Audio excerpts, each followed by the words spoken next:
नमस्कार दोस्तों। आज नमस्कार दोस्तों। विश्व जल दिवस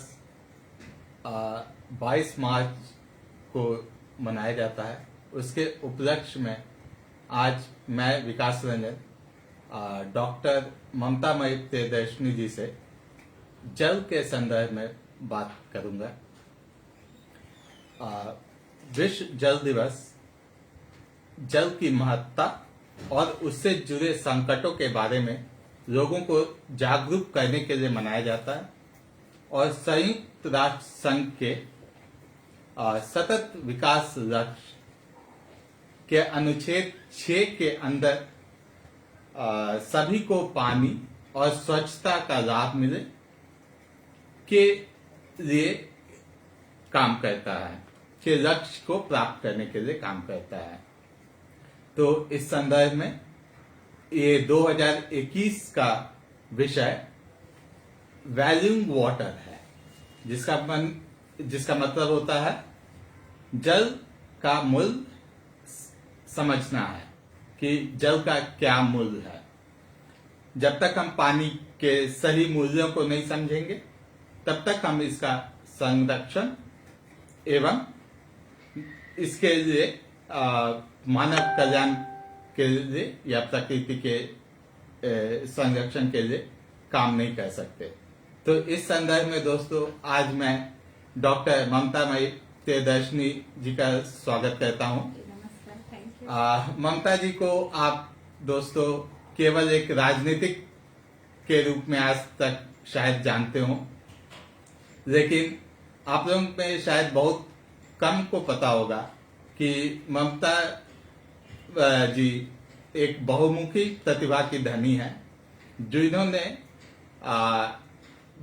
बीए अपना बैचलर्स, मास्टर्स, डॉक्टरेट अनेक उपाधियां प्राप्त की हैं। ममता जी मास्टर्स बॉटनी में किया है और इनका इसके अतिरिक्त इनका ये एमबीए में मार्केटिंग है तथा इनका पीएचडी भी मार्केटिंग में है।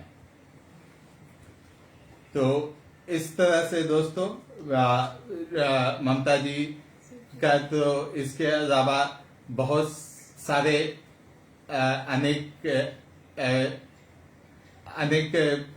बहुत सारे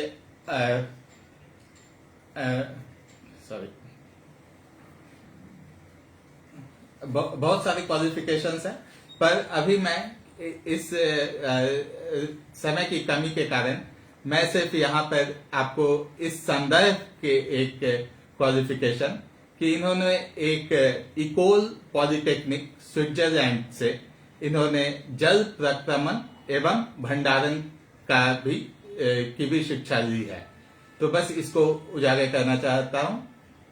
और इसके अलावा ममता जी एक बहुत अच्छी ज्योतिषी भी हैं। तो आइए दोस्तों हम इस बहुमुखी प्रतिभा की धनी ममता जी से अपना वार्तालाप आरंभ करते हैं।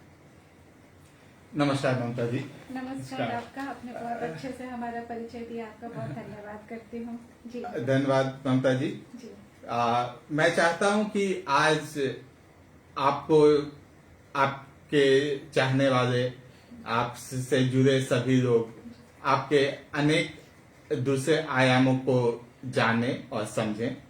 इसलिए मैं चाहता था कि आज आप इंटरव्यू जो आप हमेशा होस्ट बन के देती हैं, मैं चाहता था कि आज आप गेस्ट बन के खुद आए कि आपकी विद्वता भी लोगों को मालूम पड़े। तो आज का विषय आरंभ करने के पहले ममता जी, आज का चूंकि विषय है पानी से रिलेटेड है, जल समस्या पे है, तो इससे लेकिन इसके पहले, इसको शुरुआत करने के पहले मैं चाहता हूं कि आप पहले हमारे दोस्तों को ये बताएं कि पानी क्या है। क्या ये एक तत्व मात्र है या इसका कोई दैविकीय रूप भी है? तो ममता जी। जी नमस्कार विकास जी, और नमस्कार सारे दोस्तों। आज तक तो मुझे इस कुर्सी से इंटरव्यू लेना था, आज विकास जी हमारा जल के लिए हमें कहा कि आप बात करें, तो मुझे ये सौभाग्य दिया है, उसके लिए बहुत बहुत धन्यवाद। दोस्तों, जल संरक्षण और जल को बचाने के ऊपर कितने दिनों से बातें हो रही है, और अभी तो 22 मार्च को हमारा वाटर डे मनाया जाता है, दुनिया में मनाया जाता है। लेकिन मुझे लगता है कि अगर हमने हर दिन लोगों को जल क्या है और जल के महत्व और जल की गुणवत्ता के बारे में समझाया, तो हमें एक दिन को पानी का दिन बनाने की जरूरत नहीं पड़ेगी। तो जैसा विकास जी ने मुझे कहा कि हम जल के बारे में बात करें कि जल क्या है, क्या ये एक तत्व मात्र है या इसके क्या गुण है। तो इन्होंने यूएन का भी एक बताया कि अभी हम लोग जो है सो पानी को एक वैल्यूएबल रूप में देख रहे हैं। तो पहले मैं क्योंकि हम लोग हमारे पूर्वज और हमारी एंशिएंट हिस्ट्री बहुत अच्छी रही है, तो हम पहले जल के 2 रूपों की बात करेंगे। पहले तो आध्यात्मिक रूप, जिसके लिए मैं पहले एक श्लोक से शुरू करूंगी जो मैं अक्सर किया करती हूँ। ईशोपनिषद का एक श्लोक है विकास जी, बहुत ही अच्छा श्लोक है जो मुझे बहुत पसंद है। ईसावास्यम इदम सर्वम यत् किंच जगत्याम जगत तेन त्यक्तेन भुंजिता मा वृथा कस्य स्विद्धनम। इसका मतलब है कि जितने भी जड़ है, चेतन है, जितनी भी चीजें हैं, उन सब में भगवान का वास है, और हम सिर्फ इसमें से अपने यूज की ही वस्तुएं लें, यूज की ही लें। ये सारा मेरा नहीं है, हम इसमें से कुछ पोर्शंस ले सकते हैं जो हमारे हक का है। तो मैं पानी के संदर्भ में विकास जी यही बात करूंगी कि हमारा पानी जो हमने अपनी प्रॉपर्टी समझ लिया, वो पानी हमारी प्रॉपर्टी नहीं है।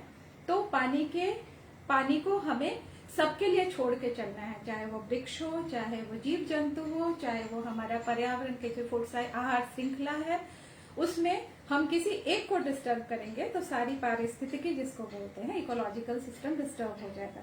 अब हम अगर पानी की बात करें दोस्तों, तो अगर हम पुराने जमाने में जाएं तो हम जब आचमन करते थे तो वो जल से करते थे। हम अगर किसी दुर्वासा ऋषि को एक दिन श्राप देना था तो उन्होंने मंत्र पढ़ा और श्राप दे दिया, और वो पानी का श्राप फलित हुआ। किसी को अगर जरूरत पड़ी कि अगर हमें तर्पण करना है तो वो भी जल से तर्पण करते थे। अगर बपतिस्मा जैसे हिंदुओं में हमारा जल का होता है, हम लोग चरणामृत भी जल से बनाते हैं। जो ईसाई बपतिस्मा करते हैं उसमें भी जल से करते हैं, उनके यहाँ भी होली वाटर का कॉन्सेप्ट है। पानी अगर हमारे यहाँ पूजा होती है तो कलश में हम जल भर के रखते हैं और वही पूर्ण कलश है, और जब हमारे यहाँ मृत्यु होती है तो वही पूर्ण कलश को तोड़ा जाता है। तो पानी की तो हमारे यहाँ शुरू से ये महत्ता रही है। और जो हमारे पूर्वज करते थे, हमारे घरों में कुआं होता था, इंद्रा होता था, जिसको हमारे बिहार में इंदिरा बोलते हैं, वो इंद्र का रूप था जो हमें पानी पहुंचाता था। और पोखर जो है वो जो है सो समाज के लिए होता था, सामुदायिक लेवल पे होता था, वो पोखर पे हमारा अधिकार नहीं होता था। लेकिन अभी जो हम वरुण देवता की पूजा करते थे, सूर्य देव की पूजा करते थे, पानी में खड़े होके पूजा करते थे, तो पानी को हमने शुरू से बहुत उच्च स्थान दिया है। और वेद में पानी को आपह बोला जाता है। आ से आत्मा होती है और प से प्रलय होता है। संस्कृत में अगर जल को हम डिफाइन करें तो जल का एक बहुत शाब्दिक वाक्य है कि जन्मात लय पर्यंतम यत् स्थितम तज्जलम। मतलब संसार में जन्म से लेकर के मरण तक जो स्थित है वो जल है। तो दोस्तों, जल को अगर आध्यात्मिक रूप से करें तो जल यही है। अगर हम जापान की बात करें, क्योंकि जब हम पढ़ाई कर रहे थे इसके जल के ऊपर, तो मुझे मजारू मोटो एक बहुत बड़े वाटर के साइंटिस्ट थे, उनकी मैंने 2-3 किताबें पढ़ी है, आपसे भी मैं डिस्कस कर रही थी। उसमें क्या होता है कि दोस्तों, अगर हमने किसी ग्लास में पानी लिया और उसको अगर हमने अच्छा बोला कि ये पानी बहुत अच्छा है, पानी तुम मेरे लिए बहुत हीलिंग लेके आओगे, और उसके बाद उस पानी को उन्होंने जमा करके इलेक्ट्रॉन माइक्रोस्कोप में उन्होंने देखा क्रिस्टलाइज फॉर्म में कि वो पानी का शेप क्या होता है। दोस्तों, आप आश्चर्य करेंगे, उस पानी का शेप फूलों की तरह हो गया। उसकी मेरे पास पिक्चर्स है और किताब भी है, अगर आपको चाहिए तो मैं आपको दिखा सकती हूँ। उसके बाद उसके सामने उन्होंने बच्चों को बोला कि आप हिटलर बोलो और बोलो कि पानी तुम बहुत गंदे हो। उस पानी को जब उन्होंने जब उसको टेस्ट देखा गया, पिक्चर जब बनी, तो वो पानी बिल्कुल बिखरा हुआ टूटा पानी था। आप एक एग्जाम्पल मैं देती हूँ बहुत बेसिक, कि अगर हम जैसे ये कह रहे थे कि एस्ट्रोलॉजी की बात करें, जिसकी जो चंद्रमा जब ज्वार भाटा जब होता है तो उस टाइम पे, पूर्णमासी के टाइम पे आप स्टडी पढ़ेंगे तो देखेंगे कि जो मेंटली जो डिस्टर्ब लोग होते हैं वो ज्यादा डिस्टर्ब होते हैं। इसलिए क्योंकि हमारे शरीर में 70% पानी है और हम क्या कर रहे हैं कि वो 70% पानी जिससे हमारी सृष्टि बनी है, जिससे हमारा पूरा शरीर बना है, उसको हम नेग्लेक्ट कर रहे हैं और हम दूसरे स्रोतों में उसी पानी की नदियों को, पोखरों में गाद डाल करके उसमें हम लैंड बना रहे हैं। इसका परिणाम ये हो रहा है कि हम अपने अगली पीढ़ी को जमीन के मामले में बहुत ही धनी बना रहे हैं, पर पानी के मामले में निर्धन बना रहे हैं। निर्जल होगा तो निर्धन होगा। जब एक जमाने में हम बात करते थे कि अभी हमें कोई कहता था, हम लोग दोस्तों में भी बात करते थे कि चुल्लू भर पानी में डूब मरो। अब वो स्थिति आने वाली है कि अगली पीढ़ी के लिए ये जो चुल्लू भर पानी जो हम डूब मरने की बात करते थे वही सच्चाई होगी, बूंद बूंद के लिए तड़पेंगे। तो यही है पानी। और अगर हम इसको रसायन के भाषा में समझे, जो मैं बीइंग अ साइंटिस्ट, अगर मैं साइंस की भाषा में बात करूं, हाइड्रोजन और ऑक्सीजन दो को मिला करके, दो अणु हाइड्रोजन के और एक अणु ऑक्सीजन को मिला करके हमने पानी बना है। और पानी जो है हमारे लिए, अगर हमें स्वस्थ रहना है तो हम जो हमारे अंदर जो पानी जा रहा है खून में, वही पानी जा करके सारे जो फ्लूइड्स और जो तत्व हैं, पौष्टिक तत्व, वो पानी के जरिए हमारे पूरी बॉडी में पहुंचते हैं। हर कोशिका के अंदर पानी है, इसलिए हमें साफ एंड स्वच्छ पानी पीना चाहिए, जिससे कि हमारा शरीर स्वस्थ रहे। पौधों को स्वच्छ पानी मिलना चाहिए जिससे कि वो स्वस्थ रहे। यही पानी है। जी ममता जी, आपने तो बहुत अच्छा, बहुत बड़ा विवरण प्रस्तुत किया। होपफुली सारे दोस्त तो आज बहुत लाभान्वित हुए होंगे, कम से कम कुछ नया ज्ञान जरूर मिला होगा।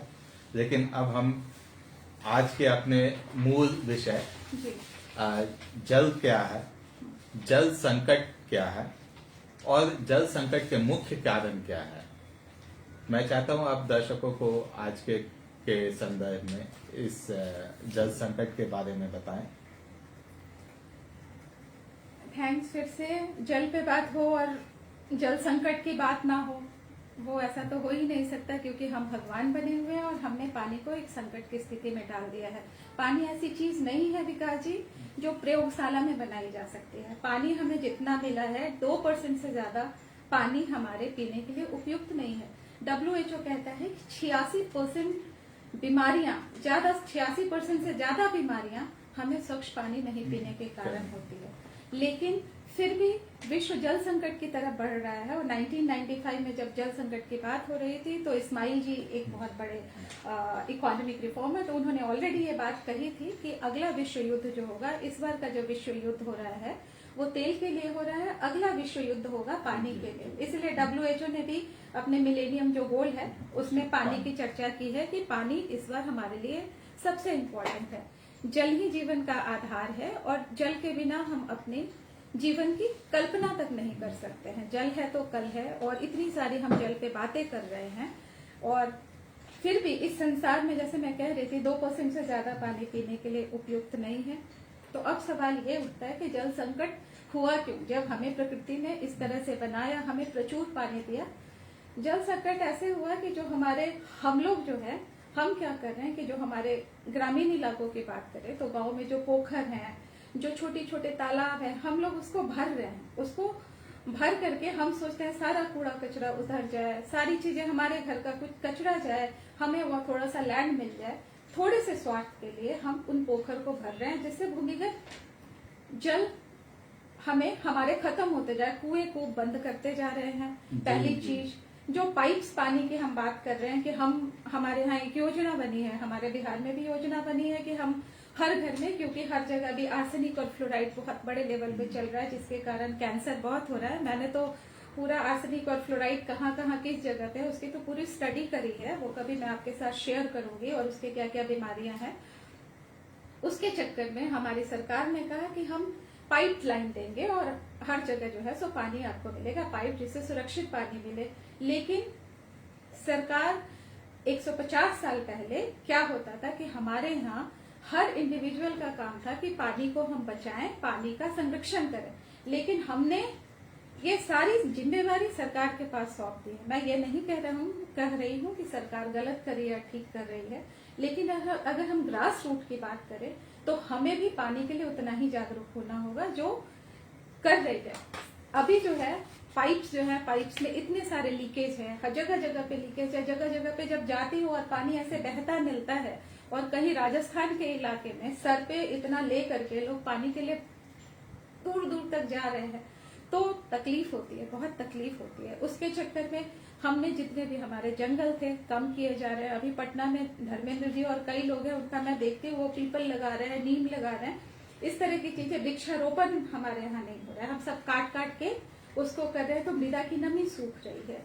जल संकट का ये कारण है। हम क्या कर रहे हैं कि अभी एक ट्रेडिशन बन गया है कि पानी को तुम गंदा करो, पानी जब आपका गंदा हो गया उसके बाद हम वाटर ट्रीटमेंट प्लांट लगा देते हैं, फिर हम पानी को साफ करेंगे। मतलब हमसे बड़ा भगवान पानी के लिए कोई नहीं है, जबकि नारायण में भी, नारायण की भी शब्द की उत्पत्ति भी नीर से हुई है, नार बना है, नार से नारायण बना है, पर हम नारायण से भी बड़े हैं। हम पानी गंदा करेंगे, गंदा करके वही प्रदूषित पानी को हम वाटर ट्रीटमेंट प्लांट लगाएंगे, वहां पे फिर से उसमें रसायन मिलाएंगे, उसको क्लीनिंग करेंगे। उसके बाद जहाँ पानी स्वच्छ पानी है, पहले क्या झरने के पानी ठीक नहीं थे, पहले ताल तलैया सबके पानी पिया जाता था, सबकी इम्यूनिटी स्ट्रांग थी, सब लंबे समय तक जीते थे। हम उस पानी को बॉटल में बंद करेंगे, हम उसी पानी को जहाँ पे टीडीएस 300-400 है, जो आजकल एक टीडीएस का नया कॉन्सेप्ट है कि इसमें मिनरल इतना घुले उसको कम करो, उसी पानी को हम आरओ और कई मेम्ब्रेन के जरिए साफ करेंगे। 70% 80% पानी जो वेस्टेज जाएगा उस पानी को फिर से जाएगा और फिर से वो वेस्ट हो गया और फिर से जल संकट की स्थिति वही रही। हम तो पानी बर्बाद कर रहे हैं। हम घर में बैठे हैं, अगर 25 लीटर से ज्यादा पानी नहीं चाहिए किसी को सब बेसिक काम के लिए, लेकिन हम क्या कर रहे हैं कि हमें पानी ही पानी चाहिए। मतलब अगर मेरे पास पैसा है तो मेरे पास पानी है, पानी चाहिए, उस पानी को ले जा करके 25% से ज्यादा हम पोछे में, गाड़ी के धोने में, इसमें पानी क्यों यूज कर रहे हैं? अच्छी क्वालिटी का पानी यूज करने की जरूरत ही नहीं है, जो स्वच्छ पानी है कुएं बंद कर रहे हैं। हाँ, मुझे इस संदर्भ में आपने जो भी बात कही, इस संदर्भ में याद आ रहा है कि शायद नीति आयोग ने एक 2018 में एक रिपोर्ट में लिखा था कि water crisis will be our biggest crisis by 2020 major of the city। और बिहार के संदर्भ में पिछले 3 दशक में लगभग 2/3 पानी के जो ओरिजिनल सोर्स हैं वो या तो सूख गए हैं या भर दिए गए हैं। बिल्कुल भर दिए गए हैं। हम बिल्डर बन रहे हैं, बिल्डर बन गया है, प्रॉपर्टी बन गया है, जिसके कारण हमारा ग्राउंड वाटर लेवल भी कम हो गया है, हमारे जो ओरिजिनल जो रिचार्ज होता था वो नहीं हो रहा है। तो हमारे जितने भी पानी के जो ट्रेडिशनल सोर्सेज है वो ऑलमोस्ट खत्म होते जा रहे हैं। हम इतने भौतिक सुख सुविधाओं के पीछे इतने भागे जा रहे हैं कि हम जो अपने जो बहुत बेसिक जो हमारी जो जरूरतें हैं, जो हमारी नीड्स हैं, उसको हम फुलफिल करने में भी आज असमर्थ होते जा रहे हैं। बिल्कुल असमर्थ होते जा रहे हैं। वही चुल्लू भर पानी में डूब मरने की बात हो रही है। हम क्या मरेंगे? हम अपनी अगली वाली पीढ़ी के लिए कुछ भी भौतिक धन छोड़ के जाएंगे और जो जल ही धन है उसको खत्म करते जा रहे हैं। अभी केप टाउन का एग्जाम्पल था दोस्तों, वो हम लोग वही डिस्कस कर रहे थे। दक्षिण अफ्रीका में एक केप टाउन है, वहाँ पे पानी का जल संकट इतना बड़ा है कि वहाँ के समर्थ लोग वो जगह छोड़ छोड़ के बाहर जा रहे हैं। पानी 1% से ज्यादा यूज करने पे फाइन है। वहाँ डे जीरो का कॉन्सेप्ट है। डे जीरो का मतलब है कि उस दिन वहाँ पे पानी की सप्लाई बंद हो जाती है और डे जीरो है। तो ये भारत भी उसी जल संकट की तरफ बहुत, जब हमारे पास गर्मियां आती है हम जल संकट की बात करते हैं। परसों के डेट में खूब सारे बातें होंगी, पानी पे ये बात होगी, ये बात होगी। जी, इस संदर्भ में मुझे इंडिया का भी मुझे इस संदर्भ में एक इंडिया का भी केस याद आ रहा है कि चेन्नई में 2019 में बहुत मेजर क्राइसिस हुआ था, जिसके कारण पानी का क्राइसिस हुआ था, जिसके कारण बहुत सारे बिजनेसेस वगैरह को बंद कर देना पड़ा था। जितने भी फॉरेस्ट वगैरह हैं उससे वाइल्ड लाइफ जो है, जो भी टाइगर सब वन्य जीव सभी रोड पे आ गए थे। तो इस टाइप से बहुत मेजर इफेक्ट हुआ था कि पब्लिक में ऑलमोस्ट एक तो शायद एक मर्डर भी हुआ था कि बोरवेल वगैरह लगाने के लिए पानी के लिए। तो इस टाइप से पानी के लिए तो बहुत ही अधिक ये क्राइसिस कहीं आगे बढ़ न जाए, ये संकट आगे लगता है गहराता जाएगा जब तक हम इसके जब तक हम लोग और इसको ग्राउंड लेवल पे जो हम भूमिगत जल की बात करते हैं दोस्तों, भूमिगत जल मिट्टी के नीचे का भी जल, हमारे अंदर का भी भूमिगत जल है।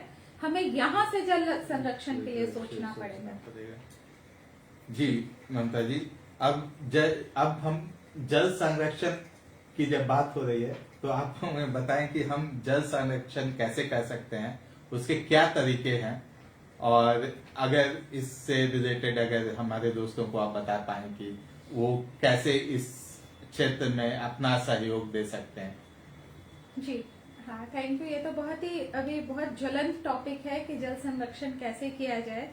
जैसे आजकल सब लोगों ने कहा, इवन WHO में स्विट्जरलैंड का जब पढ़ रहे थे उन्होंने भी हमें कहा कि आप जहाँ जो जल है आप उसको वही संरक्षित करिए। जल अगर यहाँ पे रेन वाटर आ रहा है, अगर बारिश का पानी आ रहा है, पहले भी होता रहा है ना, रेन वाटर हार्वेस्टिंग तो बहुत कॉमन है।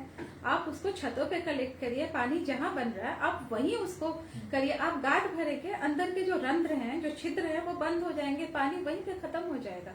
हमें पानी को समंदर तक जाने के पहले जहाँ पानी मौजूद है हमें उसको वही उसी लेवल पे संरक्षित करना होगा, पहली चीज। दूसरी चीज, वृक्षारोपण खूब करना होगा। हम जो है अब कहानी सुन रहे हैं कि नीलगाय खेतों में आ रही है, ये आ रहे हैं। ये वन्य जीव खेतों में क्यों आ रहे हैं? इसीलिए आ रहे हैं कि हम लोगों ने उनके घर रहने की जगह ही खत्म कर दी है। हैबिटेट धरती सिर्फ हमारी थोड़े ना है, धरती सबकी है। उनको हम ना पानी दें, उनका पानी हमारा, उनका खाना हमारा, उनकी जमीन हमारी। और उसके बाद जो है सो यही हाल रहा था तो पिछले साल हम चिड़ियाघर के निवासी बन गए थे और ये जो प्राणी हैं वो सड़कों पे घूम रहे थे और कोरोना आया था। तो हमें 2-3 चीजें, वृक्षारोपण करना पड़ेगा। हमें जैसे हम साक्षरता अभियान चला रहे हैं दोस्तों, उस वैसे ही हमें जल साक्षर अभियान चलाना होगा। ये ऐसे होगा कि हम जल को जो है, जैसे छोटी छोटी चीजें हैं, हम एक पेंटिंग की प्रतियोगिता हर को कराएं, बच्चों को हम लोग सिखाएं। हम लोग पहले खाते थे तो मेरे पापा मुझे याद है कहते थे कि बेटा हाथ में पानी लो और पानी लेकर के और खाने के चारों तरफ त्वदियं वस्तु गोविंदन तुभ्यमेवं समर्पय करो, पानी के तरफ खाने की पूजा करो कि आपकी दी हुई वस्तु आपको समर्पित है, फिर आप खाओ। हम अभी वो नहीं कर रहे हैं। बच्चों, उसमें जो छोटी सी चीज है उसने हमें पानी का महत्व बताया। बच्चों को शुरू से हमें पानी के बारे में बताना होगा। जैसे हम इंग्लिश का एक चैप्टर रखते हैं कि हमें जमाने से लड़ना है, हमें इंग्लिश स्कूल्स में जाने हैं। जैसे हम संस्कृत का एक चैप्टर रखते हैं कि हमें एंशियंट ज्ञान की जरूरत है, वैसे हमें पानी के भी एक चैप्टर की जरूरत है। क्योंकि पानी को हम कैसे संरक्षित करें, पानी हमारे लिए कितना महत्वपूर्ण है। पानी को छोटे छोटे बच्चे, अब जैसे कि मैं जाती हूँ कहीं पे, लोग पानी देंगे तो पूरा ग्लास भर के पानी दे देते हैं, पिताजी पूरा ग्लास करके पानी दे देते हैं। अब आपको नहीं पता है कि वो पानी आप कितना पिएंगे। इससे अच्छा है कि जब आप दोस्तों किसी को पानी दे, इतना सा पानी दीजिए, वो खत्म हो जाए, जग रख दीजिए ना, उससे ले लेगा, लेकिन वेस्ट पानी नहीं होगा। बिस्लरी की बॉटल्स खरीदी जाती है, डब्बा बंद पानी पिया और शाम में हमने वहीं छोड़ दिया, पानी इधर गिरा दिया। एयरपोर्ट पे जाती हूँ, मुझे बड़ी मतलब कई बार तो मैं लड़ जाती हूँ कि पटना एयरपोर्ट पे मैं गई, मुझे नहीं पता किसकी गलती थी, सिक्योरिटी वालों ने मुझे बोला इतना पानी था, इस पानी को आप उसमें डाल दो, इससे पानी से ज्यादा नहीं लेके जा सकते। आपको अगर ऐसा है तो आप बाहर बोर्ड लगा दो कि आप जो है, या वहां पे आपको छोटा छोटा ही पानी मिलेगा। आप वहां पे जो दुकान वगैरह है वहां पे बड़े पानी की बोतल बंद कर दो, वहां से खरीद के आप पानी का, पूरी पानी की बोतल दोस्तों उस कूड़े के गिरा होता है। और बड़ी तकलीफ होती है जब वो कूड़ा जो है कहीं इधर उधर जाकर के फेंकता है। बहुतों को आजकल ड्रिंकिंग वाटर भी नहीं मिलता है, ड्रिंकिंग वाटर हम प्योर वाटर फेंक रहे हैं। प्योर वाटर उसके फेंक बाद रहे जो हैं। है सो पेंटिंग हम वो कर सकते हैं, बनने हो ही ये हो ही गया। पानी को अगर हम आरओ का उपयोग वहाँ पे जहाँ पे TDS 500 से नीचे है वहाँ हम आरओ का उपयोग थोड़ा कम करें, वहाँ पे हम नॉर्मल प्यूरिफायर लगे। हमें पानी के बैक्टीरिया को हटाने की जरूरत है।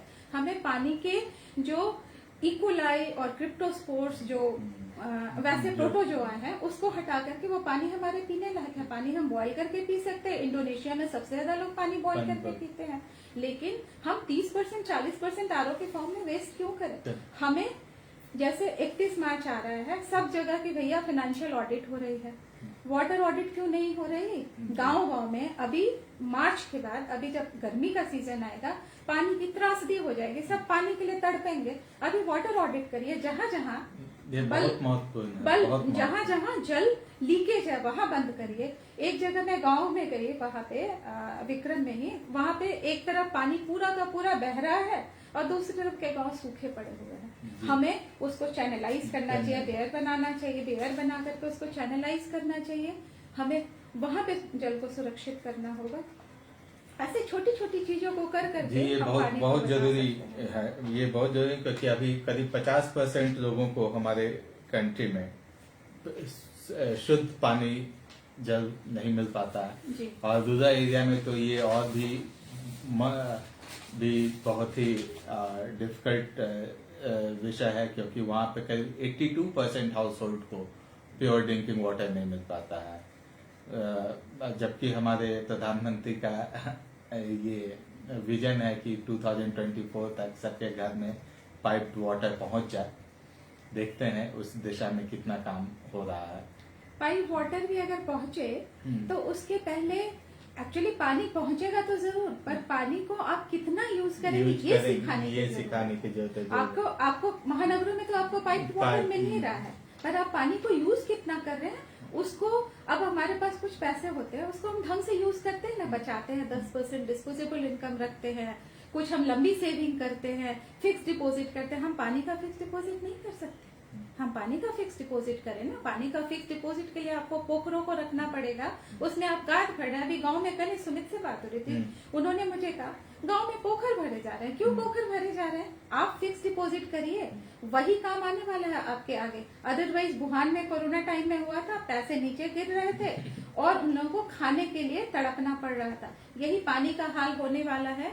और हम जल संकट पे कितनी भी बात करें, अगर हमने खुद को नहीं सुधारा, अपने बच्चों के संस्कार को जल के साथ अटैच नहीं किया, तो पानी का जो है सो पानी ऐसे ही हमें बूंद बूंद को तरसा देगा। हाँ, आप बिल्कुल सही कह रहे हैं। मेरे ध्यान में ये आ रहा है कि ये केवल रूरल एरिया में नहीं, अर्बन एरियाज में भी पानी का की क्राइसिस संकट बहुत ही अधिक गहराया हुआ है। क्योंकि एक रिपोर्ट के अनुसार करीब 50 मिलियन पीपल 15 सिटीज में केवल उनको कोई भी पानी का सेफ पानी का मतलब स्वच्छ पानी का एक्सेस नहीं है, आज के डेट में भी नहीं है। क्योंकि हाँ बोलिए।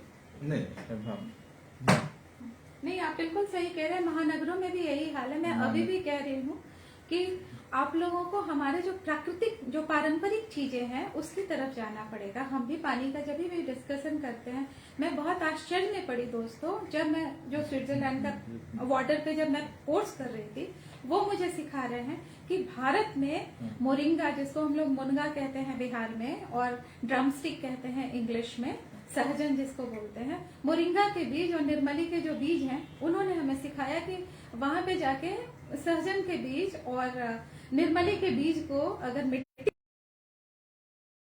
इसमें डालो, अगर निर्मली के बीज को, तो वो पानी जो है वो साफ हो जाता है। हमने वो किया, हमने मंगवाए और वो किया, वो सच में साफ होता है। पर आप ये बताइए कि जब पारंपरिक सोर्स और साफ करने की विधि हमारे पास मौजूद है और हमें विदेश ये सिखा रहे हैं कि आप पानी को आप ऐसे सहेज के रखिए, ये हमारे लिए शर्मनाक है। और अभी लक्ष्मीकांत पांडे जी ने नीचे लिखा था, रहीमन पानी बिन पानी बस सब सून। वो पानी जो है ना, शर्म के लिए कहते हैं कि पानी के बिना सब सूना है, पर वो पानी जो है ना, हमें यही बिन पानी सब सून करने वाला है। जी जी, वो है रहीमन पानी राखिए बिन पानी सब सून, पानी गए न उजड़े मोती माने सून। वो पानी लाज के लिए था, लेकिन पानी यही बिन पानी सब सून है। जी जी, आजकल तो बहुत सारे शहरों में खासकर बहुत सारे पीने के जल को स्वच्छ बनाने के लिए तो बहुत सारे आजकल नए नए टेक्नोलॉजीज आ गए हैं, आरओ टेक्नोलॉजीज आ गए हैं, और बहुत सारे आजकल जैसे फिल्टर डिफरेंट टाइप से आते हैं। इंटरनेट ऑफ थिंग्स वगैरह को यूज करके किस टाइप का फिल्टर कहाँ किस तरह के पानी में उपयुक्त है, उस टाइप का कुछ कदम तो लिया जा रहा है। उसके बारे में कुछ बताएंगी? देखिए, पानी जो महानगरों की बात करूं, गांव की, मैंने जैसे कहा कि हर जगह की अपनी समस्या अलग अलग है। अगर हम विदेश की टेक्निक चाहें कि हम भारत में कर लें, अगर हम भारत में राजस्थान की टेक्निक अगर हम विक्रम में कर लें जहां गंगा का पानी है, ऐसा तो पॉसिबिलिटी नहीं है। हर जगह के पानी में क्या सिचुएशन है वो पानी कैसा है, हमें उसी तरह की विधि अपनानी होगी। जैसे अभी आरओ का, जैसे मैं कह रही थी कि रिवर्स ऑस्मोसिस सिस्टम का चलन चल गया है कि जिसके घर में आरओ है वो लग्जरी प्रोडक्ट है। It means I am very much like satisfied और मेरा पानी बहुत अच्छा है। लेकिन आप ये समझिए कि जहाँ पे झरने का पानी है, हिमालय में जाइए और वहाँ पे पानी अगर गंगोत्री का ठंडा पानी और टीडीएस प्रॉपर नॉर्मल है अगर, तो वहाँ पे हमें क्या जरूरत है पानी को वेस्ट करने की। जहाँ पे टीडीएस मतलब इतना खारा पानी है, जहाँ पे आप पानी पी ही नहीं सकते, 1500 है 2000, वहाँ पारो लगाइए। अब तो एनजीटी ने भी शुरू कर दिया है कि आपको 500 से नीचे का उसमें घुलनशील मिनरल है, तो आपको आरओ लगाने की जरूरत नहीं है। हमें अगर नॉर्मल प्यूरिफिकेशन चाहिए, पानी बॉईल करिए। अगर साफ पानी चाहिए, अगर पानी में 3 चीजें होती हैं जो बहुत ज्यादा जो हमारे बीमारियों का कारण होती है, जैसे केमिकल में अगर आर्सेनिक फ्लोराइड हमारे बिहार में बहुत है, या अगर हम बात करें तो प्रोटोजोआ होते हैं, बैक्टीरिया होते हैं और वायरस होते हैं, यही 3 हैं जो बीमारियां फैलाते हैं। तो उसके लिए जो है ना, आप नॉर्मल प्यूरिफायर लगाइए। यूवी फिल्टर, यूवीसी होता है जो बहुत अच्छा है, उसके साथ बेसिक प्यूरिफायर्स मिलते हैं, आप वो लगाइए। प्लास्टिक की बोतल का पानी कम करिए, अगर आपको लेके चलना है घर से लेकर के जाइए, क्योंकि वेस्ट मत करिए। जितना जहां तक चले, हम लोग भी स्टील की बॉटल्स यूज करते हैं, आप लोग भी स्टील की बॉटल का पानी यूज करिए। और एक लिमिट तक जो है पानी को जहां जरूरत पड़े, आप अगर बिस्लरी के पानी से अगर आप ब्रश करेंगे वो ठीक नहीं है। आप पानी के, जैसे राजस्थान हरियाणा में मैं पढ़ रही थी विकास जी कि 3 तरह के पोखर बनते हैं, एक पोखर पानी पीने के लिए, एक पोखर नहाने के लिए और एक पोखर जानवरों के लिए। उसमें ABC जो सेग्रीगेशन होता है ना, क्वालिटी ऑफ वाटर पे होता है। हम क्या करते हैं कि अगर मेरे पास पैसा है तो हम तो भैया पानी भी जो है सो एकदम नॉर्मल वाला यूज करेंगे। कार में भी हम डालेंगे कि सरफेस टेंशन कम हो, एकदम आरओ का पानी निकाल के कार में डालो, हमारी कार चमचमाती रहेगी, चाहे अगली पीढ़ी को वो कार धोने के लिए सैनिटाइजर ना बनाना पड़े। या फिर मंगल ग्रह पे या जहाँ पे जीवन है, क्यों, वहाँ पे पानी है इसीलिए जीवन है। तो कल को क्या वहाँ वाले हमारे पास आएंगे, कहेंगे वहाँ पानी था इसलिए जीवन था।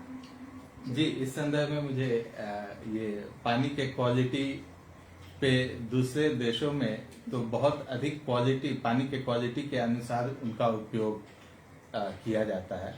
इस संदर्भ मुझे जापान का एक केस याद आ रहा है कि जब हम वहां पे थे, तो जैसे वहां पे कहीं भी बाथरूम में जाएंगे ना, तो जो फ्लश होता है, फ्लश के ऊपर एक नल लगा होता है कि आप जब भी टॉयलेट के बाद आप नल में, मतलब फ्लश के ऊपर जो नल है उसमें हाथ धो सकते हैं, और वो जो पानी है उससे फ्लश में फ्लश ऑटोमेटिक वो फ्लश रहता है। तो क्योंकि फ्लश के लिए आपको साफ पानी की जरूरत नहीं है, तो इस टाइप से बहुत सारे अलग अलग उपाय से, अब जैसे वो उन लोग का जैसे है कम्युनल बेदिंग का कॉन्सेप्ट है कि कॉमन इसमें, तो उसमें जो पानी यूज होता है वो क्या कहते हैं, उस पर डिसइंफेक्टेंट वगैरह डाल के, तो पहले तो आप बाहर नहा के उसमें एंटर कीजिए, उसके बाद जो कम्युनल बाथ का जो पानी होता है उसको वो क्या कहते हैं, वो उसको वॉशिंग मशीन में यूज करते हैं कि इस तरह से कम पानी का, हाँ, पानी का जो भी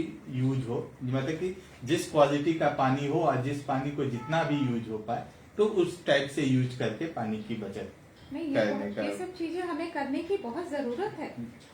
जी, हमारे देश में जैसे हमारे खासकर हमारे बिहार में छठ पर तो महापर्व है, और पानी का कितना महत्व है, सूर्य का महत्व, छठ का महत्व तो आपसे अच्छा कोई नहीं जानता होगा।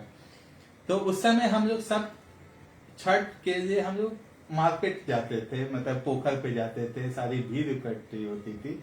आजकल पोखर वगैरह जो सूख गए हैं उसके कारण ये प्रॉब्लम हो गया है, पोखर होता है। हाँ, तो आजकल जो छठ हो रहे हैं वो लोग अपने छत पे कर देते हैं, एक टब में बना देते हैं, तो वो कर लिया। तो आप इस पे लोगों को बताएं कि वो कम से कम ऐसा कुछ करें कि, देखिए अगर ट्रेडिशन को मानते हैं, आगे सही है, आपने छत पे किया उतना पानी, वो भी पानी, उतना पानी आपने छत पे किया और उसके बाद वो पानी चला गया। एक्चुअली छठ भी होता था, अगर हम उसको, एक्चुअली क्या होता है ना दोस्तों कि हर चीज, हमारी संस्कृति इतनी मतलब अच्छी रही है और इतनी पुरानी है, हमें हर चीज सिखाया गया। पोखर में हम खड़े होते थे और उसके बाद हम सूर्य का जब अर्घ देते थे, वो पोखर पानी चलता पानी है, हम क्या कर रहे हैं, पानी जमा कर रहे हैं। मतलब एक्चुअली क्या है कि ये सब जो है हमने अपने आप को समझ लिया है कि जिसके पास पैसा है वो संसार की सारी सुख सुविधाएं खरीद सकता है, पर पानी अनमोल है। आप सब कुछ खरीद सकते हैं, एक लिमिट तक पानी खरीद सकते हैं, उसके बाद पानी नहीं खरीद सकते। जी जी जी। कुछ सवाल? हाँ, अब कुछ मित्रों के सवाल।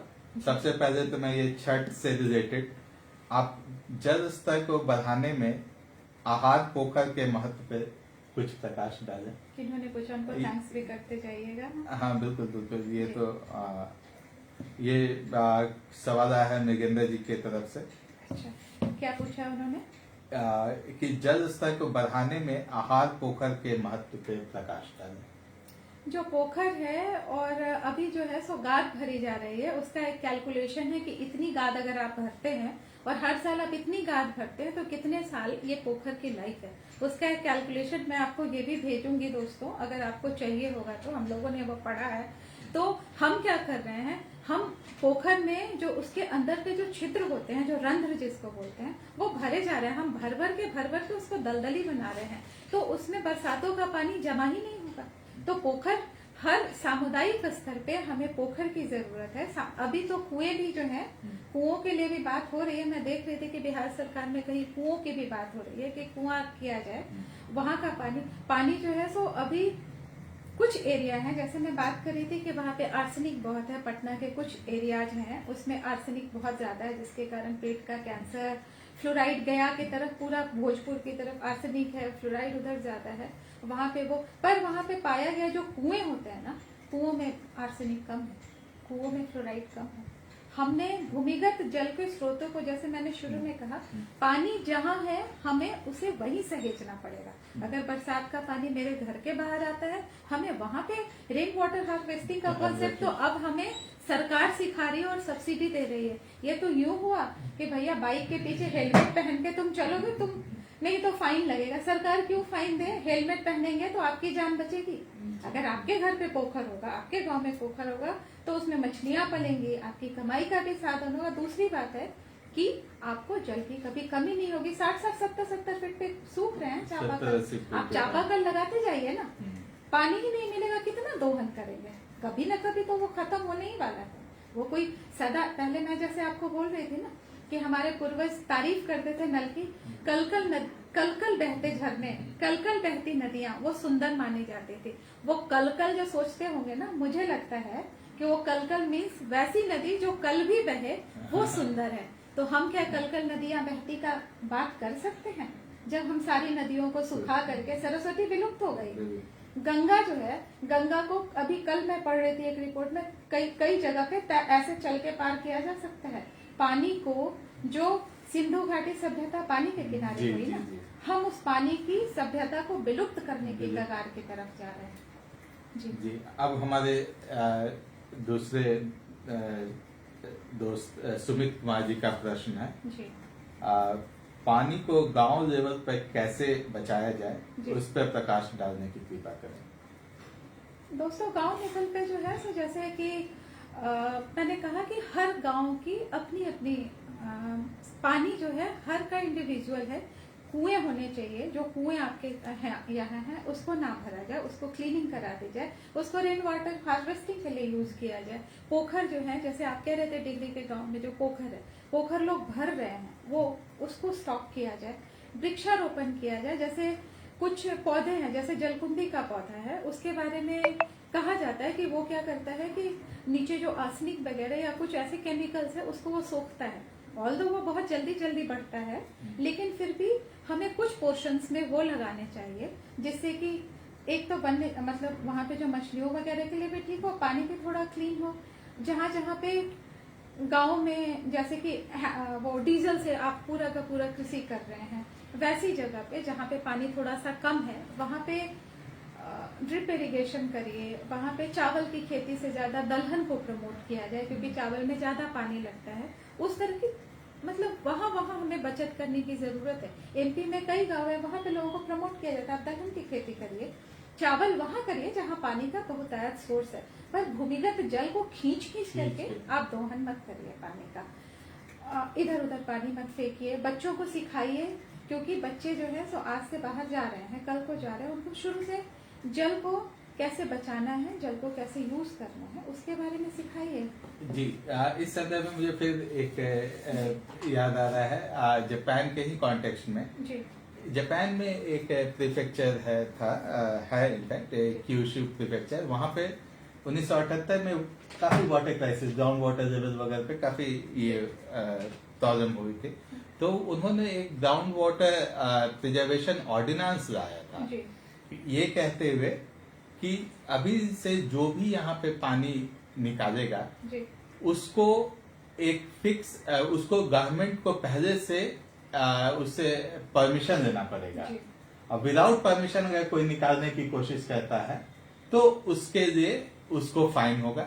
और जो भी बिजनेस या कोई भी जो लार्ज अमाउंट में पानी निकालेंगे उनको उसको ग्राउंड वाटर को रिचार्ज कैसे करेंगे, उसको रिप्लेनिश कैसे करेंगे, उसका पूरा उनको प्लान और पूरा इम्प्लीमेंटेशन करके उनको देना होगा कि अगर वो ले रहे हैं वहां से पानी तो फिर से उसको रिचार्ज करके उसको एज इट इज मेंटेन करके आप ये कर रहे हैं कि ऐसा नहीं कि केवल एक लिया और छोड़ दिया, आप भूल गए। जी, तो इस टाइप की जिम्मेवारी मेरे अंदाज से हमारे देश में भी इंडिविजुअल लेवल तो नहीं, लेकिन सरकार की तरफ से कम बिजनेस लेवल पे कम से कम, क्योंकि इंडिविजुअल तो मेरे अंदाज से यहाँ पे बहुत पुअर लोग हैं तो इससे थोड़ी दिक्कत है, तो वो तो नहीं कहूंगा मैं। लेकिन ये कम से कम सरकार के लेवल पे कम से कम जो लार्ज अमाउंट में जो बिजनेस करते हैं, जो बिजनेसेस जो पानी यूटिलाइज करती हैं, उनको ये सब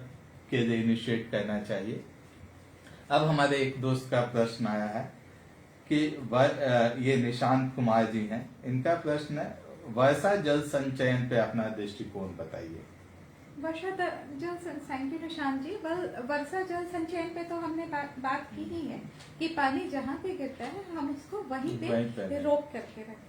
एक अलग रंजन जी हैं, इन्होंने पूछा है, इन्होंने लिखा है the mother earth has enough resources for the human need not for his greed. बिल्कुल आदमी के जरूरत के हिसाब से ये बना है, आदमी को लालच के लिए नहीं बना है। निशांत जी ने फिर लिखा है वैसे औद्योगिक इकाइयां जिसमें बहुत ज्यादा पानी की आवश्यकता होती है, ये औद्योगिक इकाइयां पानी की आवश्यकता को कैसे कम कर सकती है? वही उनके लिए अलग वहां पे लगे ही ना, जहाँ पे पानी कम है वहां पे मत लगाइए। भूमिगत जल का एक लिमिट तक दोहन हो जहाँ पे, और उसको ट्रीट किया जाए। हाँ नहीं, वैसे भी अगर कोई भी इंडस्ट्रियल हाउस है, जैसे अभी मैं बात कर रहा था, कोई भी औद्योगिक घराना अगर पानी का यूटिलाइज करता है ग्राउंड वाटर का, तो ऑब्वियस है कि उसका क्वांटिटी काफी अधिक होगा। तो अगर क्वांटिटी अधिक है तो उसको उसका ये रिस्पॉन्सिबिलिटी होना चाहिए कि वहां के ग्राउंड वाटर को वो रिचार्ज करे और ठीक करे। जैसे ये सोनी किसी जापान में ही किसी गांव में एक बार फैक्ट्री लगा रहा था, तो ये सोनी की रिस्पॉन्सिबिलिटी थी कि वहां के ग्राउंड वाटर, तो उन्होंने वहां पे एनजीओ बाकी लोगों को जो भी स्टेक होल्डर्स है उनको इंक्लूड करके क्या किया कि जब भी खेत वगैरह जब खाली रहते हैं, जब उस पर फसल नहीं होती है, तो वहां से रिवर से वाटर लेके वो खेतों में डाल देते थे कि बाकी टाइम पे वो खेत से ग्राउंड वाटर रिचार्ज मेंटेन रहे, कि बारिश वगैरह जब होगी तब तो नदी में तो भर ही जाएगा। तो जिसके कारण किसानों को भी बहुत फायदा होता था, क्योंकि जब भी पानी खाली रहता था तो उसमें जो वीड होता है वो डेवलप नहीं होते रहते, तो जिसके कारण दोनों को खरपतवार जो होता है वो नहीं होते थे, तो जिसके कारण किसानों को भी फायदा होता था, इसको भी, इसमें दोनों का फायदा था। तो इस तरह से इस टाइप से औद्योगिक घराने तो जो भी है बिजनेसेस, ये तो इसमें नदियों में जो पानी गिराते हैं औद्योगिक जब इकाइयां हैं, वो अब जैसे आगरा के पास पूरा पानी गंदा हो रहा है, वहां पे उनके लिए वहां पे प्रबंधन हो जाए, आप वहां वाटर ट्रीट करिए, ऐसे पानी आप मत डाल दीजिए, नदी आपकी सिर्फ नहीं है। राजीव कृष्णा जी ने पूछा है, हाँ। जल संरक्षण के लिए हमारे घर में जो प्रतिदिन पानी का इस्तेमाल होता है उसमें से लगभग 90% कपड़े धोने, बर्तन धोने, साफ सफाई, स्नान करने और मुंह धोने के इत्यादि में लगता है, जो कि नाली में गिरता है। क्या जल संरक्षण में इसका इस्तेमाल नहीं किया जा सकता? जी बिल्कुल किया जा सकता है। इसको फिर से फिल्टर करके उसको क्लीन करके, अब जो भी स्पेस में जाते हैं लोग, वो कैसे सेम पानी को कितने बार यूज करते हैं। हम तो उतना सोच भी नहीं सकते हैं, लेकिन अगर इसका अगर 1/3 भी अगर आप सेव करें तो समझ रहे हैं कि कितना अधिक संरक्षण हो सकता है। रूपा शर्मा जी ने कहा very nice ma'am, thank you Rupa ji. Alakh Niranjan ji ने कहा few decades ago water was renewable resource but it has become non renewable resources, this is very unfortunate. पहले पानी जो है सो मिलता था, अब पानी जो है सो खत्म होने की कगार पे है। हाँ नहीं, अभी इसके तरफ कोशिश तो जारी है, लेकिन ये है कि हाँ पिछले कुछ दशकों में चूंकि इसे बिल्कुल ही इम्पोर्टेंस नहीं दिया गया, तो जिसके कारण आज की ये दशा हो पाई है। एक सुशांत जी ने लिखा है बिहार के कई गांव में अब पैकेज ड्रिंक वाटर ही पेयजल का मुख्य स्रोत बन गया है। यही इसी पे हम बात कर रहे थे कि पैकेज्ड ड्रिंकिंग वाटर, देखिए दोस्तों, अति सबकी बुरी है, अति सर्वत्र वर्जित कहते हैं। वहाँ जिसकी जितनी जरूरत है, अगर हमें इतना खाना खाना है तो हम उससे ज्यादा, अगर मुझे पानी इतना चाहिए और पानी हमें इस फॉर्म में चाहिए, इस टीडीएस का पानी चाहिए और पानी की क्वालिटी अगर सही है, तो हम पैकेज ड्रिंकिंग वाटर लेकर के हम दो कमियां कर रहे हैं। जहाँ जरूरत है, अब जैसे कहीं आप जाइए और पानी नहीं मिलता और गंदा सोर्स है, तो उस केस में तो आप लेके जाइए पानी, कोई ट्रैवल कर रहे हैं या कहीं पे पानी नहीं है। लेकिन अगर नॉर्मल केस में घर पे अगर हमारे पास पानी मौजूद है, हम वाटर प्यूरिफाई कर लें, पानी को हम थोड़ा क्लीन कर लें, जो बेसिक चीजें हैं उसको ज्यादा से ज्यादा होगा सामुदायिक लेवल पे करा जा सकता है। और हम फिर पैकेज वाटर के बाद उस प्लास्टिक को भी हम पानी में, मिट्टी में डाल रहे हैं, तो पर्यावरण को उधर भी खत्म कर रहे हैं। एक धर्मेंद्र कुमार जी का प्रश्न है, दक्षिण बिहार में चापाकल भी जल नहीं देती गर्मी में। आप सही कह रहे हैं धर्मेंद्र जी। धर्मेंद्र जी आप सही कह रहे हैं। इसमें मैं भी थोड़ा एक्चुअली जैसे दक्षिण बिहार का तो एग्जैक्ट जैसे गया वगैरह के क्षेत्र में पिछले साल 2019 वगैरह में पानी का जल स्तर इतना नीचे गिर गया था कि वहां पे जो चापाकल की जो गहराई है जनरली 70 फीट के आसपास है, लेकिन उस साल पानी जो है वो करीब 80 फीट नीचे चला गया था, तो जिसके कारण बहुत सारी दिक्कतें आई थी। लेकिन यही कंजर्वेशन की जो अभी तक जल संरक्षण की जो बात ममता जी अभी तक कर रही थी, उसमें आप देखिएगा जैसे पिछले साल कोविड के टाइम पे जैसे बहुत सब कुछ बंद था, तो उस साल देखेंगे कि हर जगह जल स्तर जो है कम एवरेज 10 से 15 फीट बढ़ गया ग्राउंड वाटर केवल बंद रहने से। तो इससे सोचिए कि अभी जबकि हम अगर एक्टिवली अगर इसको संरक्षण करने की कोशिश करेंगे तो शायद रिजल्ट और भी बहुत ही अच्छे रिजल्ट आ सकते हैं। धर्मेंद्र जी जो है वो पीपल और नीम के वृक्षारोपण पे बहुत अच्छा काम कर रहे हैं और प्रकृति के बहुत करीब हैं। और मृगेन जी ने लिखा है, पहले गांव में जो हमने बात करी, पहले गांव में बिहारियों के महापर्व छठ पूजा का अर्घ देने अपने बगल के पोखरे के घाट पर जाते थे। अपनी इस आस्था के प्रति सजगता के साथ हमारे आसपास के पोखरे को बचाए रखने में मदद करते थे। बिल्कुल उसके पहले, छठ के पहले घाट और पोखर साफ होते थे। इस आस्था का एक बहुत जन उपयोगी महत्व था जल स्तर को बढ़ाने के उद्देश्य से। आजकल एक चलन है, घर के छत पर प्लास्टिक के टब में अर्घ दे रहे हैं। जल संकट से निपटने के लिए महापर्व छठ पूजा के अर्घ को अपने आसपास के पोखरों पर ही देने की पुरानी परंपरा को जिंदा रखने का प्रण लेना चाहिए। बिल्कुल इस छठ से सब लोग प्रण लीजिए यही कि गांव में तो कम से कम स्विमिंग पूल और पोखर रिचार्ज करके छठ कम से कम वहाँ पे हो। अच्छा, एक निशांत कुमार जी का एक प्रश्न आया है, जल जनित बीमारियों के बारे में कुछ मार्गदर्शन करें।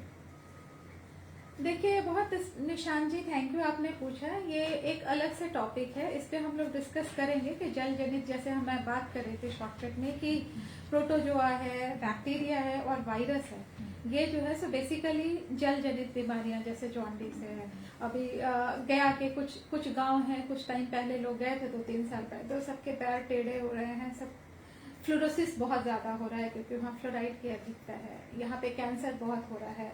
पटना के कुछ जो इधर के हैं, भोजपुर के साइड, जहाँ जहाँ आर्सेनिक है, कुछ पोर्शंस में आयरन ज्यादा है, वहाँ आयरन के कारण जो बीमारियां हो रही हैं। पानी अगर हम साफ नहीं पिए, पानी को अगर हम बॉईल करके ना पिए, तो क्रिप्टोस्पोर बहुत कॉमन है, वो जियार्डिया का कीड़ा हो सकता है, या वायरस, रोटा वायरस की बीमारियां। उस पर हम जल संरक्षण के बाद अभी नेक्स्ट बात करेंगे, तो जल जनित बीमारियों पे बात करेंगे। हाँ जी, निशांत जी के इस प्रश्न में यूनिसेफ के एक रिपोर्ट के अनुसार जो वाटर बॉर्न डिजीजेज हैं वो उस पे करीब हम हर साल करीब 600 मिलियन डॉलर खर्च करते हैं, जो कि हमारा लगभग और जो कम से कम हमारे 1.6 मिलियन पॉपुलेशन को हर साल इफेक्ट करता है। तो आप सोचिए कि अगर आप जल का संरक्षण करें, स्वच्छ जल पिए, तो आप कितना इकोनॉमी में वैसे ही बहुत कर कंट्रीब्यूट सकते कर हैं। सकते हैं। भारत और चाइना में, भारत में कृषि जनित भूमि, भारत और चाइना के जब हम पीएचडी में देख रहे थे, हमारे यहाँ जल संरक्षण चाइना से कम है। चाइना से कम, बहुत कम है। हमारे यहाँ तो सबसे कम है, दुनिया में सबसे हम कम कर ही है। नहीं रहे हैं। हम कर ही नहीं रहे हैं। कैप्टन अरविंद कुमार जी ने कहा है, बहुत बढ़िया पहल। अच्छा, thank you Arvind ji. Thank you Arvind ji. Sumit ji ने लिखा है, अब चुल्लू में पानी भी मिलना मुश्किल हो जाएगा। हाँ। वही डूब मरने की जो बात करते हैं ना, बूंद बूंद को तड़पने वाली बात हो जाएगी। पढ़िए। रूपा शर्मा जी ने कहा है, जल ही जीवन है, इस बात में कोई शंका नहीं है। आज पृथ्वी पर मौजूदा सभी जीव जंतु जल की वजह से जीवित हैं। बिना जल के ना तो कोई प्राणी और ना ही कोई पक्षी जीवित रह सकता है। जल ही जीवन है जी। अलग निरंजन जी ने लिखा है, गुड इनिशिएटिव, इम्पोर्टेंट डिस्कशन। चलिए, आप मेरे अंदाज से आज की थोड़ा सा एक दो को थैंक्स अच्छा, कर देते हैं। ठीक है। ओशो हेमंत जी ने लिखा है, your initiatives are too good. Thank you Hemant ji. Sumit ji ने लिखा, अच्छा राजीव जी नमस्कार। ये विपिन जी का हो। सुमित जी ने लिखा है, जल ही जीवन है। कृपया, इन्होंने मैसेज दिया है, जल ही जीवन है, कृपया सभी लोगों को पानी ज्यादा से ज्यादा बचाने की कोशिश करें। आज हमारे गांव की नलकूप से पानी आना बंद होने लगा। इसका कारण है लोग जल संग्रह नहीं कर रहे हैं। जी बिल्कुल बिल्कुल। इसके लिए गांव स्तर पर पोखरा का निर्माण कर जल संग्रह करने की जरूरत है, ताकि पानी का स्रोत बना रहे और हमारे गांव के नलकूप से पानी आसानी से निकाल सके। यदि आज पानी ना बचाया देखे तो आने वाले समय में लोग पानी बिन मरता देखेंगे। आपके इस विषय पर चर्चा करने के लिए बहुत बहुत धन्यवाद। Thank you. कुछ मैसेजेस आ रहे हैं, वो मुझे दिख नहीं रहे हैं। जैसे एक बार ये खत्म होता है तो हम लोग उस पर बात करते हैं। देखिए दोस्तों, पानी की चर्चा 22 मार्च के दिन करने की जरूरत नहीं है। पानी की चर्चा तो घर में रोज करने की जरूरत है। शुरू में जब नहाते थे लोग तो गंगा गोदावरी का श्लोका पढ़ के नहाते थे। वो इसीलिए कि आप जो है सारी नदियों का स्मरण करिए, जल को, सबको आप उसको प्रणाम करके उसके व्यापी गुणों को देखें। जी दोस्तों, तो इसके साथ ही आज अपना ये संगोष्ठी खत्म करने के पहले ममता जी, अगर आप कुछ और दर्शकों दोस्तों के साथ कुछ कहना चाहती हो। बस दोस्तों, पानी को अगर जीवित समझिए, जैसा मैं अक्सर कहती हूँ कि पानी की अपनी मेमोरी और पानी जीवित है, तो आज हम क्या व्यथित होंगे। पानी हमारे जो हम कर रहे हैं उससे पानी बहुत व्यथित है, और अगर हमने उसे तड़पाया तो वो हमें बूंद बूंद के लिए तड़पा डालेगा। इसीलिए अपनी एक मेरी कविता है, पानी की प्यास, उसकी सिर्फ 4 लाइनों के साथ मैं अपनी बात खत्म करती हूँ। विकास जी, वो भूमिगत जल को जब हमने सुखाना शुरू किया, बहुत लंबी कविता है तो ज्यादा नहीं बोलूंगी, सिर्फ लास्ट के 4 लाइन बोलूंगी कि जल ने कहा हमें, मैं तेरे आतंक से डर सा गया, धरती के गर्भ में छुपता गया। मतलब तुमने मुझे इतना तंग किया, मैं डर के धरती के नीचे चला जा रहा हूँ। मैं तेरे आतंक से डरता गया, धरती के गर्भ में छुपता गया, तुम ढूंढ मुझे ले आते हो, और तुम मुझे ढूंढ के ले आते हो, बोरवेल से मुझे बुलाते हो, मतलब नीचे बोरवेल डाल के मुझे खींच के ले आते हो। मैं दर्द से अश्रु बहाता हूँ, मतलब मैं पीड़ा से अश्रु बहाता हूँ। जल खारा तुम्हें पिलाता हूँ, इसलिए जल नमकीन करके तुम्हें पिलाता हूँ। अब हाथ जोड़ विनती है मेरी, चंद सांसों की गिनती है मेरी। जल कह रहा है दोस्तों हमसे, अब हाथ जोड़ विनती है मेरी, चंद सांसों की गिनती है मेरी। तुम क्षणिक सुखों की चाहत में मुझको विषपान कराओ ना। मैं पानी हूँ, पानी ही रहूं, तुम ऐसा कुछ कर जाओ ना। मुझसे ही तुम्हारा सृजन हुआ, मैं तुमसे, तुम्हारा सृजन मुझसे हुआ, मुझसे ही तुम्हारा सृजन हुआ। अब जल प्रलय की स्थिति बनाओ ना। अगली पीढ़ी की नजरों में शर्म से पानी पानी हो जाओ ना। मैं पानी ही रहूं, तुम ऐसा कुछ कर जाओ ना। तो जी हाँ दोस्तों, यही मैसेज है। बस इस मैसेज के साथ, ममता जी के इस मैसेज के साथ हम सभी दोस्तों की ये पूरी कोशिश रहनी चाहिए कि हम जल बचाओ आज के हम जल क्षेत्र में को जितना भी हाथ में संरक्षण है, लेकर के ये संकल्प करें कि हम- हम इस जल की पवित्रता, और- गुणवत्ता और इस बनाए रखेंगे और इसको लंबे संरक्षित करते रहेंगे कि जी। जल जैसे अविरत बहता रहता है वो हमेशा अविरत रहता रहे अविरत और बहता रहे। ऐसे ही हम लोगों की ग्रोथ कहता रहे। Thank you, नमस्कार दोस्तों। दोस्तों, आज आपका बहुत बहुत शुक्रिया हमारे साथ जुड़ने के जी। लिए। अगली बार फिर मिलेंगे, तब तक के लिए आप लोगों को बहुत बहुत धन्यवाद करती हूँ। आपका दिन शुभ हो, आप लोग सुरक्षित रहें, वही 2 गज दूरी, मास्क है जरूरी वाले कॉन्सेप्ट को रखिए। जी नमस्कार। नमस्कार दोस्तों। Thank you.